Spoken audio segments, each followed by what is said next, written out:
The first question of practice set 1.4. The ratio of corresponding sides of triangle is of similar triangle is 3:5. Then find the ratio of their areas. The ratio of corresponding sides of, यहाँ पे ध्यान देना है आपको, similar triangle कितना है ratio 3:5. हमको क्या फाइंड करना है, रेशियो ऑफ देयर एरियाज. तो हम लोग ने जो अभी रीसेंट थियरम पढ़ा है वो है theorem of on ratios of areas of similar triangle. Ratios of areas of similar triangle है ना. तो दोनों ट्राइंगल क्या है यहाँ पे ऑलरेडी दिया है, सिमिलर है. तो इसका सोल्यूशन हम लोग कैसे लिखेंगे. सबसे पहले तो ट्राइंगल्स को नाम नहीं है ना साइड्स को नाम है, तो we will take our own names for this particular sum here. Will say step 1 में let A1 and A2 be the areas of two triangles and S1 and S2 be their corresponding sides. ठीक है, यहाँ पे क्या दिया था, दो triangles दिया है और उनके करस्पॉन्डिंग साइड्स का रेशियोज दिया है. नाम नहीं दिया था उनको, इसलिए हम लोगों ने क्या ले लिया, दोनों ट्राइंगल के एरिया को A1 और A2 और साइड्स को क्या बोल दिया, S1 एंड S2. ठीक है सब. तो अकॉर्डिंगली क्वेश्चन के हिसाब से हम लोग क्या लिख सकते हैं, अकॉर्डिंगली वी कैन राइट पहले वाले ट्राइंगल का एरिया वी डोंट नो, लेकिन S1 कितना है, दोनों का साइड दिया है S1 upon S2. Ratio of the areas, sorry ratio of the corresponding sides of similar triangle कितना है 3:5 and area of triangle 1 is similar to area of triangle 2 है ना. ये इंफॉर्मेशन दिया है और हम लोग जानते हैं नहीं sorry not areas, triangle 1 is similar to triangle 2 और हम लोग ने उनके एरियाज को क्या बोल दिया है, A1 एंड A2. ठीक है. So accordingly S1 is to S2 कितना है 3:5 and triangle 1 is similar to triangle 2.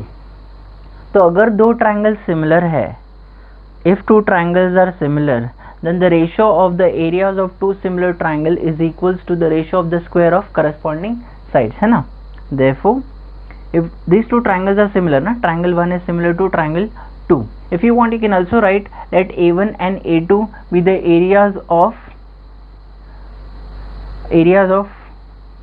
two triangles in bracket triangle 1 and triangle 2 and S1 and S2 be their corresponding sides. You can also say that. So accordingly S1 is to S2 कितना मिल जाएगा आपको 3:5 and triangle 1 is similar to triangle 2. And if two triangles are similar then the ratios of areas हम लोग ने एक का area A1 लिया और दूसरे का एरिया A2 लिया है is equal to ratio of squares of the corresponding sides. S1 और S2 इसी के corresponding sides है ना, इसको हम लोग ने corresponding sides को क्या बोल दिया, S1 and S2. So square of, तो इसका रीजन क्या लिखेंगे हम लोग, ये हम लोग ने अभी पढ़ा theorem on areas of similar triangles. Theorem on areas of similar triangle, simply substitute the value area 1 upon area 2 is equal to S1 upon S2 कितना है 3/5, 3 का square and 5 square, that will be 3 square is 9 and 5 square is 25.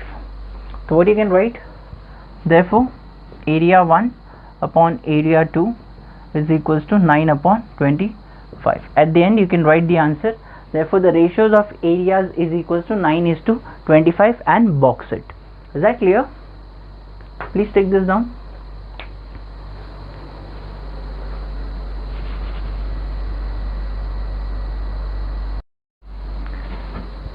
This here is your question number 2.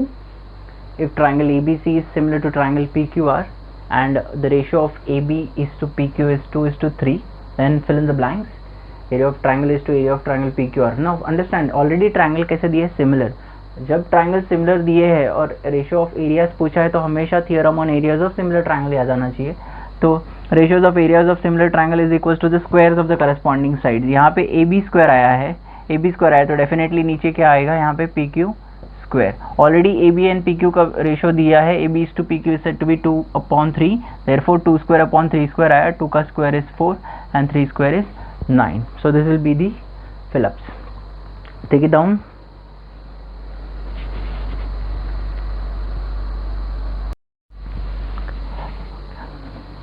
This here is your question number 3.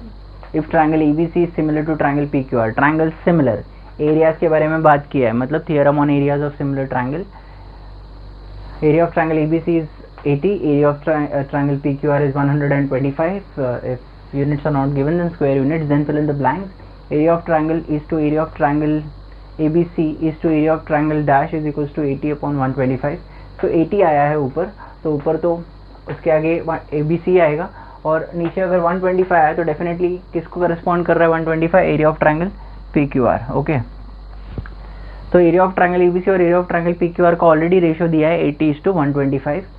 अच्छा, फिर यहाँ पे किसके बारे में इन्फॉर्मेशन पूछा है? साइड के बारे में, है ना. तो अगर दो ट्रायंगल सिमिलर है तो उनके साइड्स के बारे में what do we know? That their ratio is equals to squares of the corresponding side, is it not? So if two triangles are similar ना, इसके बाद कई स्टेप्स मिसिंग है, वो लोग डायरेक्टली यहाँ पे आ गए. तो यहाँ पे बीच में स्टेप क्या आएगा? Area of triangle ABC for our understanding is similar to triangle ABC is similar to triangle PQR. Triangle ABC is similar to triangle PQR. Why? It is given. Now you don't need to write this fill-ups in between. You just have to write the answers for what is asked in the question. But this you should know. Okay. So a triangle ABC is similar to triangle PQR. Therefore, if two triangles are similar, then the ratios of areas of two triangles, therefore ratios of area of triangle ABC to that of triangle PQR will be equals to squares of the corresponding side. That should be equals to AB square upon PQ square. The reason for this is theorem on areas of similar triangle. Theorem on areas of similar triangle. Please complete it. Now you already know the value for this. Area of triangle ABC is to area of triangle PQR. How much is that? 80:125. So after this, what you'll do is area of triangle ABC raised upon area of triangle PQR के जगह पे what you'll write? 80/125 will be equals to what? AB square upon PQ square. Okay, just उनका position हम लोग transpose कर देंगे यहाँ पे और इसको उधर भेज देंगे, तो AB square upon PQ square will be equal to 80/125. So on the right hand side, if you observe, 80 and 125 are divisible by 5, so further divide it. 5 1 and remains 3, 16, 5 2 and then 5, so it becomes 16:25. So when square is transposed, है ना, तो क्या बन जाता है उधर जाके? Square root. Exactly. So AB upon PQ will be equals to square root of 16 and 25. So AB upon PQ should be 4:5. So this will be a fill in the blank, 4:5. So please add these steps as well, but while writing the answer you simply write the question here and this particular part. Okay, this will be your rough work. Take it down.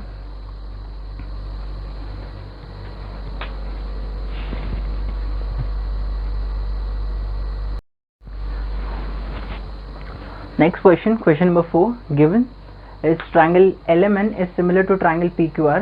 Two triangles are similar. There is a relation given between triangle LMN and triangle PQR with respect to their areas. 9 times area of triangle PQR is equal to 16 times area of triangle LMN. The value of QR is given as 20. You are supposed to find the value of MN. Now if you observe, QR is corresponding to MN, है ना, QR corresponds to MN. And already those two triangles are given similar. Now keep this in mind. अगर triangle similar दिया है, then we can apply theorem on areas of similar triangle. Triangle similar नहीं है, in that case we cannot apply that particular theorem. So यहाँ पे तो triangle similar है, तो we don't need to worry. So solution कैसे रहेगा इसका? Step 1. What am I going to write? I'll be starting with this particular part.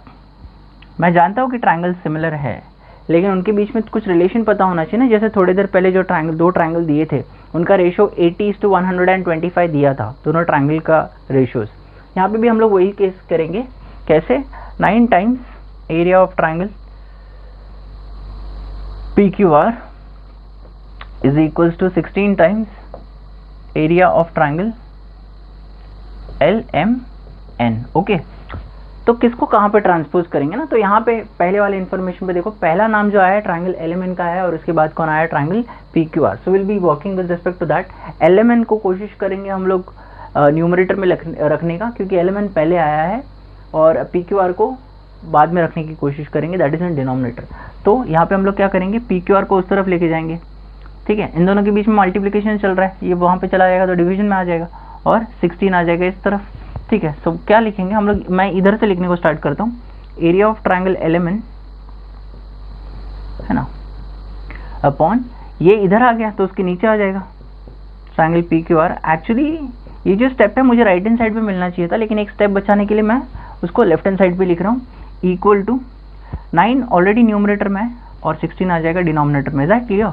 क्या किया हम लोग ने, है ना, उनका पहले तो मैंने ट्रांसपोज कर दिया और उसके बाद ट्रांसलोकेट कर दिया, लोकेशन एक दूसरे का, मतलब जो लेफ्ट हैंड साइड पे होना चाहते हैं उसको राइट हैंड साइड पे लिखा, जो राइट हैंड साइड पे होना चाहिए तो उसको लेफ्ट हैंड साइड पे लिखा। इसको ऐसे ही रख लेंगे।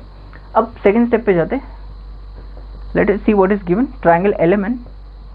अच्छा, इसका रीजन नहीं लिखा हम लोगों ने, इसका रीजन है गिवन, ये दिया था, है ना, this was given. Triangle LMN is similar to triangle PQR। अगर दो ट्राइंगल सिमिलर तो ही हम लोग वो अप्लाई कर सकते हैं ना। क्या अप्लाई कर सकते हैं? इसका रीजन क्या है? वैसे इसका रीजन है गिवन, है ना। ज्योमेट्री में स्टेटमेंट लिखने के बाद always ask yourself what is the reason for that. तो अगर दो ट्राइंगल सिमिलर है, therefore the ratios of areas of two triangle, ratios of area of triangle LMN to ratio of area of triangle PQR will be equals to square of the corresponding sides, will be equals to square of corresponding sides. So simply talk about the corresponding sides. वो लोग we can write LM start कर सकते हैं, we can write LM and PQ, but यहाँ पे look in the question, QR दिया है और MN के बारे में पूछा है, so हम लोग उसी साइड्स को लेंगे जिसके बारे में बात किया है, MN and QR। तो MN स्क्वायर आ जाएगा, squares of the corresponding side है ना, ratios of areas of two triangle is equal to squares of the corresponding side upon यहाँ पे क्या आ जाएगा? QR square. इसका रीजन आ जाएगा theorem on areas of similar triangle, theorem on areas of similar triangles, ठीक है। ऐसा दोनों ट्राइंगल सिमिलर थे इसलिए रेशियोज निकाला। अभी ये आपको तो ऑलरेडी पता है, ये area of triangle LMN upon area of triangle PQR अभी थोड़ी देर पहले फाइंड किया, कितना मिला आपको? 9/16। 9/16 becomes equal to MN square upon QR square, ठीक है। ये आपने कहाँ से लिखा? फ्रॉम 1, आपने 1 में ये ढूंढा था। अब आपको QR का भी वैल्यू पता है, कितना है? 20 है, तो आपको किसका वैल्यू फाइंड करना है? MN इजीली मिल जाएगा। 9/16 is equal to MN square upon QR के जगह पे हम लोग कितना लिख लेंगे? 20 का स्क्वायर, है ना। QR का स्क्वायर चल रहा है, QR अकेला नहीं है वहाँ पे। इसका रीजन क्या लिखेंगे? गिवन, ये गिवन था, ठीक है। तो अभी बस ट्रांसपोज कर लो, तो MN स्क्वायर, ये 20 स्क्वायर जो है ट्रांसपोज हो जाएगा। So MN square becomes equals to 9 multiplied by 20 square upon 16, 20 square upon कितना आ जाएगा? 16। अब एक चीज़ हम लोग कर सकते हैं कि भाई सबको वैल्यूज फाइंड करो और डिवाइड करो या फिर मल्टीप्लाई करो, या फिर हम लोग डायरेक्टली स्क्वायर ट्रांसपोज कर सकते हैं। क्यों? क्योंकि यहाँ पे जो भी नंबर है प्रॉपर परफेक्ट स्क्वायर है ना। 9 एक परफेक्ट स्क्वायर है, 20 स्क्वायर मतलब 400, वो भी परफेक्ट स्क्वायर हो गया, 16 एक परफेक्ट स्क्वायर है, तो क्या हो जाएगा? जब स्क्वायर ट्रांसपोज हो जाएगा तो क्या बन जाता है? Square root. So 9 multiplied by 20 square upon 16, so MN becomes equals to, what is square root of 9? It is 3. What is square root of 20 square? 20. What is the square root of 16? 4. Reduce it, 4 ones and 4 5s. So MN becomes equals to 3 5s, that is 15 units. Is that clear? So this will be your value of 15. Sorry, MN. Please take it down.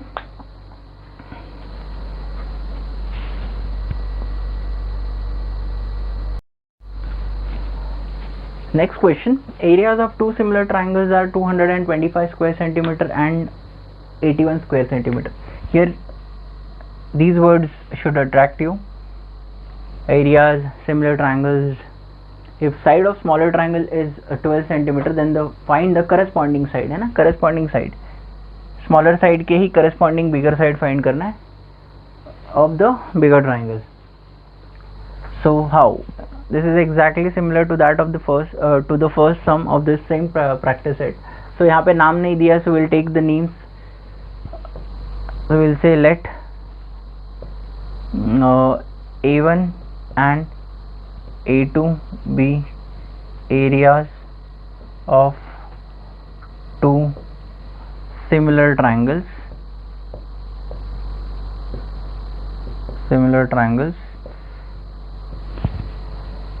And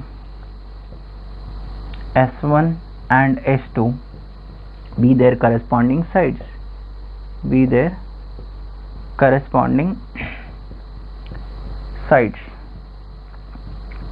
Okay.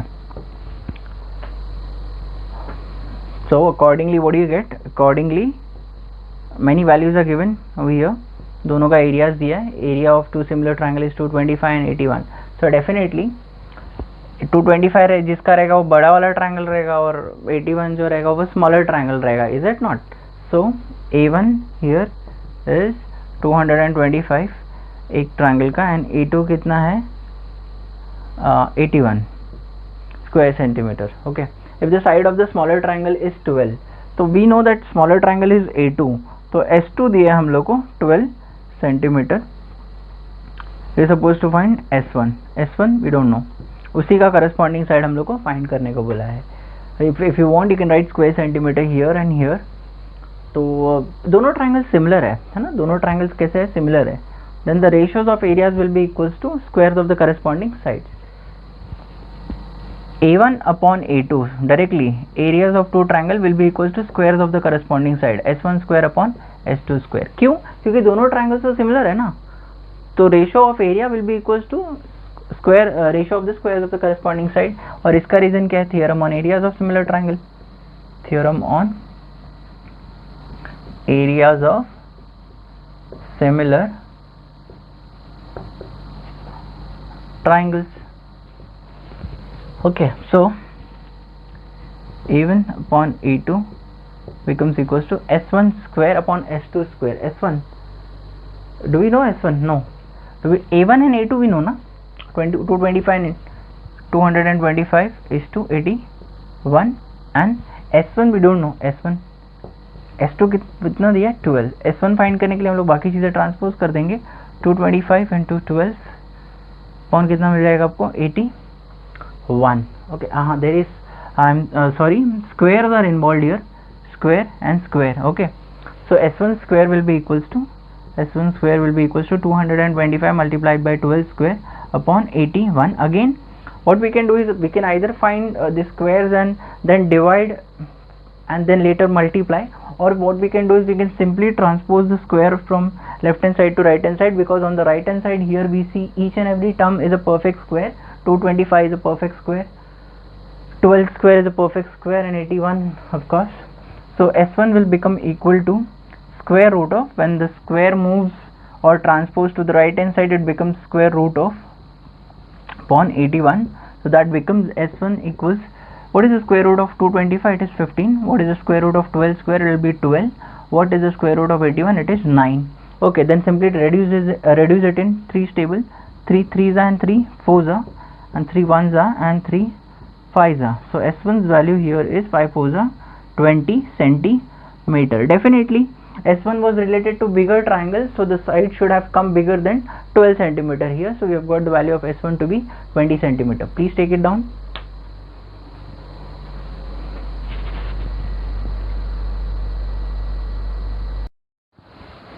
Here in the next question, question number 6, triangle ABC and triangle DEF are equilateral triangles. दोनों कैसे triangles है? Equilateral triangle. Area of triangle ABC is to area of triangle DEF is equals to 1 upon 2. That is the ratios of two triangles are given. The value of AB is 4. We are supposed to find DE. AB दिया है और DE find करने को बोला है. Corresponding sides के बारे में है ना. Corresponding sides, areas and triangles similar नहीं है ना. सबसे इंपॉर्टेंट क्या है? Theorem on areas of similar triangle में सबसे इंपॉर्टेंट क्या है? ट्राइंगल्स को क्या होना चाहिए? सिमिलर होना चाहिए. यहाँ पे ट्राइंगल्स को सिमिलर बताया है क्या? ABC और DEF को सिमिलर नहीं बोला है, सिर्फ बोला है they are two equilateral triangle. तो हमारा पहला काम क्या होगा? उनको सिमिलर प्रूव करने का. The first task is to prove these two triangles what similar, and then we can continue with what we used to do till now. So how solution here? Step 1. अब we know that triangle, अगर equilateral triangle है तो उसके सारे angles का value कितना रहता है 60 डिग्री. मतलब each and every angle का value is 60 डिग्री, है ना. Triangle ABC and triangle DEF are equilateral triangles. तो इसका हर एक एंगल, कहने का मतलब ABC के तीनों एंगल का वैल्यू 60 60 60 रहेगा, एंड सिमिलर फॉर DEF, है ना. इसका रीजन क्या है? The reason for this here is given for the first statement here. Okay, therefore angle A is equals to angle B is equals to angle C is equals to angle D is equals to angle E is equals to angle F is equals to, सबका value कितना रहेगा 60 degree. Reason angles of equilateral triangle, है ना. Angles of equilateral triangle. Second step, अब दोनों triangle को similar proof करेंगे. दोनों ट्रायंगल को सिमिलर प्रूफ करने के लिए हमने test we have 3 test, AA test, SAS test and SSS. यहाँ पे तीनों साइड्स की बात नहीं चल रही है, ना ही दो साइड्स की बात चल रही है, लेकिन एंगल्स के बारे में सब कुछ पता है दोनों ट्रायंगल्स के, है ना. सारे एंगल्स का वैल्यू कितना है 60 degree. So in triangle ABC 1-to-1 का तो टेंशन लो ही मत, एंड ट्रायंगल DEF, है ना, क्योंकि A 60 है तो D 60 है, B E सब 60 है, तो 1-to-1 का टेंशन मत लो यहाँ पे. Angle A is congruent to angle D. Reason क्या रहेगा? Similarly angle B congruent to angle E, और दोनों का ही रीजन क्या रहेगा? फ्रॉम 1, क्योंकि 1 में हम लोग ने हर एक एंगल को कितना डिग्री लिया है 60 डिग्री. ओके, तो दोनों ट्रायंगल AA टेस्ट से क्या हो जाएंगे सिमिलर. बस यही चाहिए था ना हम लोग को, दोनों triangle similar. Therefore triangle ABC is similar to triangle DEF by what test? By AA test. तो अभी तक के सम में ऑफ सिमिलैरिटी लिख लेना. अभी तक के सम में और ये वाले सम में क्या फ़र्क है? अभी तक के सारे सम्स में ऑलरेडी ट्रायंगल्स को उन्होंने क्वेश्चन में ही सिमिलर दिया था, whereas in case of question number 6 आपको यहाँ पे सिमिलर प्रूव करना पड़ा, नहीं तो आप अप्लाई नहीं कर सकते theorem on areas of similar triangle. Okay, तो दोनों ट्रायंगल सिमिलर मिल गए. Now we can use theorem on areas of similar triangle. I am going to rub this. Okay, the reason, but you have to write the reason. So I'll come to statement number 3, or directly you can use this. Therefore, area of triangle ABC upon area of triangle DEF. अगर दो triangles similar, then ratios of the areas of two triangle is equals to squares of the corresponding sides. तो corresponding sides तो मेरे पास AB, BC, AC ऐसा 3 है, लेकिन ज़रूरत किसका है? AB और DE का, ये correspondence का. तो what will I write? AB square upon DE square. Okay, here what you can write is theorem on areas of similar triangles. Please write the complete reason. Area of triangle ABC and area of triangle DEF का ratio is already given to us, which is 1/2. We want to write that इसका value कितना है 1/2 is equals to AB square upon DE square. तो आपने कैसे लिख लिया इसके जगह पे ये? तो आप बोलोगे गिवन था ये, तो इट वॉज गिवन. सो बस ट्रांसपोज कर दो, अभी ट्रांसलोकेट कर दो. पहले तो दोनों का लोकेशन हम लोग ने चेंज कर दिया, लेफ्ट हैंड साइड और राइट हैंड साइड. ओके, अभी स्क्वायर को अगर आप ट्रांसपोज कर दोगे तो क्या बन जाएगा? Square root. तो AB upon DE becomes equals to square root of, I am sorry, AB का भी वैल्यू हम लोग को पता है, ठीक है. तो AB का वैल्यू कितना है? AB का वैल्यू इज 4 स्क्वायर, D का स्क्वायर 1 इंटू 2. क्रॉस मल्टीप्लाई करो, DE स्क्वायर इंटू 1 कितना मिलेगा आपको? DE स्क्वायर एंड 4 का square into 2. So in this case if you want you can simply transpose the square. जब आप स्क्वायर ट्रांसपोज करोगे तो क्या बन जाएगा? Square root of 4 square into 2. So 4 का स्क्वायर रूट क्या रहेगा? 4 स्क्वायर इज 16. 16 का स्क्वायर रूट कितना रहता है? 4. स्क्वायर रूट ऑफ 2 आपको पता है? नहीं, तो it will be square root of 2. तो value of DE is, the sum is not in centimetre, so it will be 4√2 units. Is that clear? Okay, please take this down. So,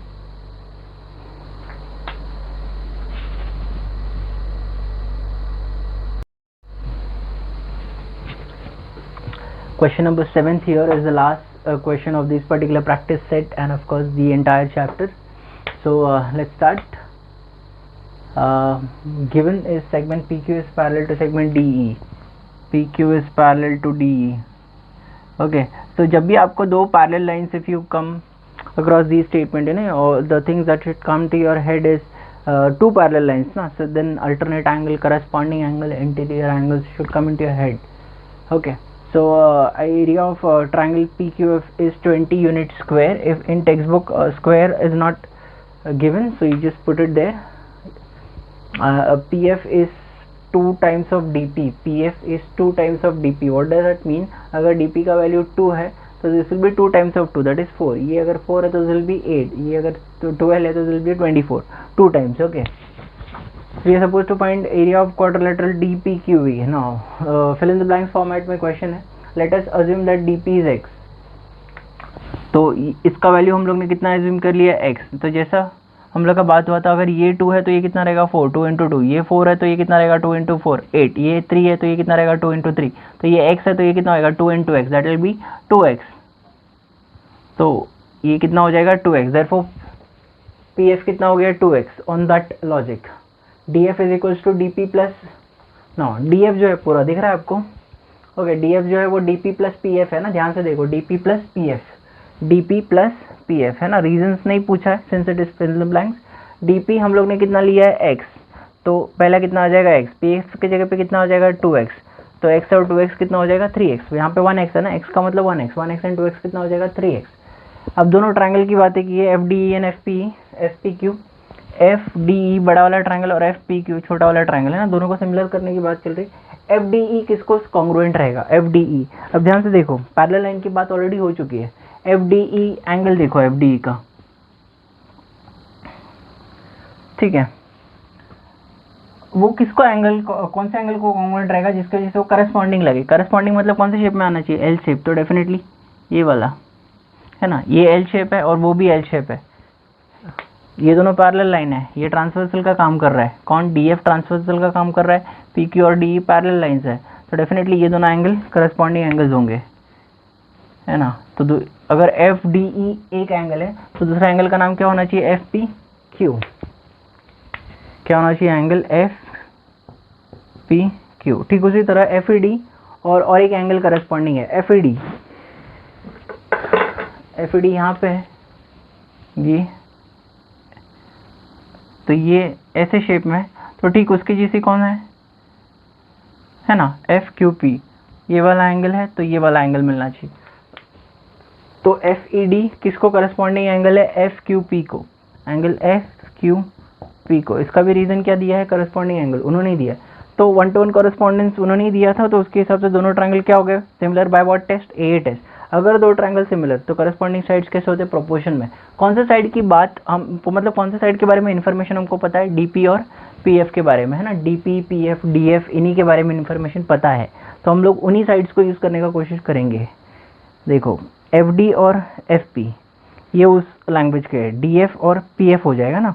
तो क्या मैं ऐसे लिख सकता हूँ, अगर दो ट्रायंगल सिमिलर तो ratios of areas of two triangle is equal to squares of the corresponding side. तो क्या मैं यहाँ पे लिख सकता हूँ DF स्क्वायर, और यहाँ पे क्या लिख दिया PF स्क्वायर, है ना.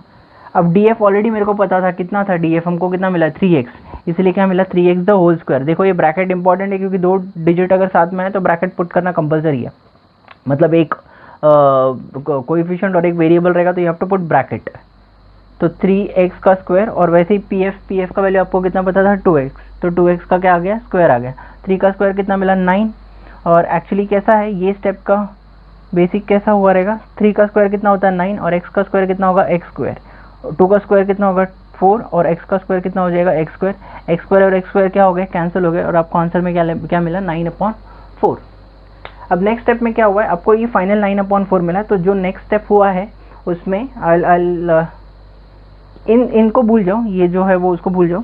जो डिनोमिनेटर में एरिया ऑफ ट्रायंगल FPQ है इसको सिर्फ ट्रांसपोज कर दिया. तो कैसे दिखेगा, अब I am going to rub this. तो कैसा है, यहाँ पे लिख लेता हूँ.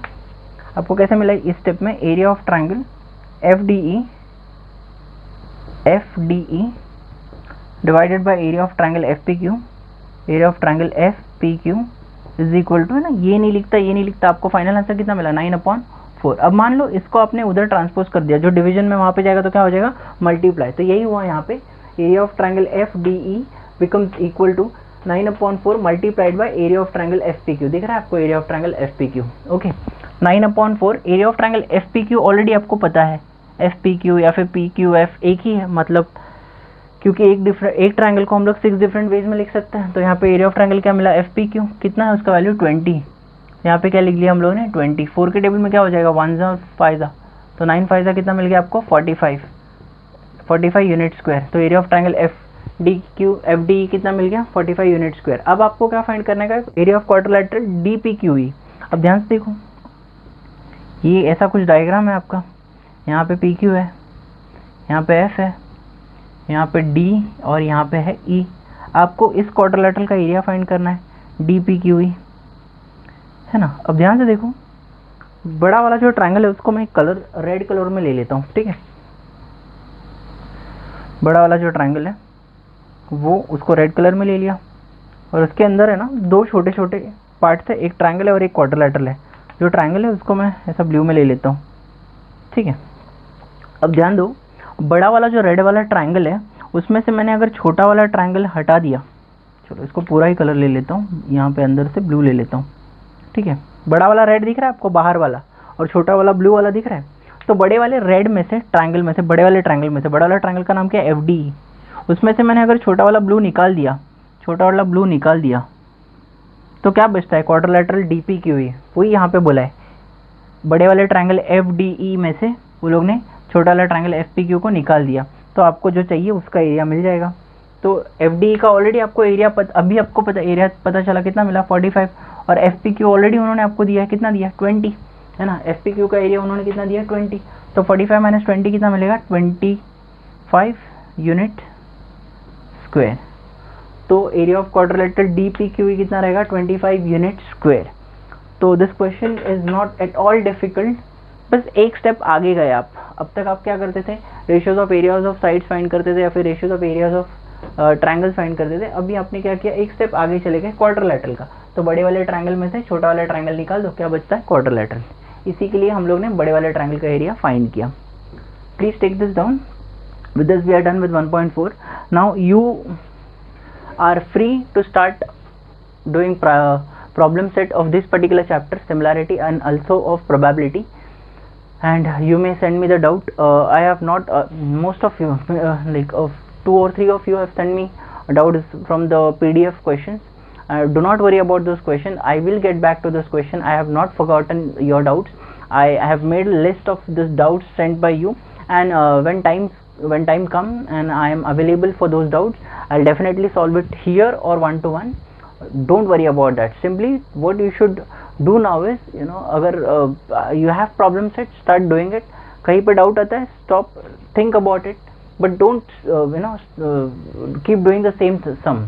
just आगे बढ़ जाओ। एक बार नहीं है तो ऐसा कहीं ना कहीं वो क्लिक हो जाएगा आपको कि अरे हाँ वहाँ पे उस सम में ऐसा करने का था। तो ओके, तो कहीं पे रुको मत, एक सम नहीं आया तो बुक बंद करके मत बैठ जाओ, no, सॉल्व करो इसको, खत्म, ट्राई करो। And what else, there is nothing else to say. All the best. In the next session will be starting with science 1, any chapter, science 1 and science 2 simultaneously लेंगे। थोड़ा सा आप लोग बोर हो गए रहेंगे, लेकिन ऐसा नहीं रहेगा। बीच में अभी I am also planning to start with quadratic equations, so either S1 and QE quadratic equation start करेंगे या फिर S1 and S2, will see. But in the till the June comes I'll make sure that we are done with quite few chapters. Okay, so ये जो मेरा मेहनत है वो भी वेस्ट मत जाने देना। आप लोग इसको भी प्रैक्टिस करो और प्लीज़ प्रॉब्लम सेट में से सम लो। Okay, all the best all of you.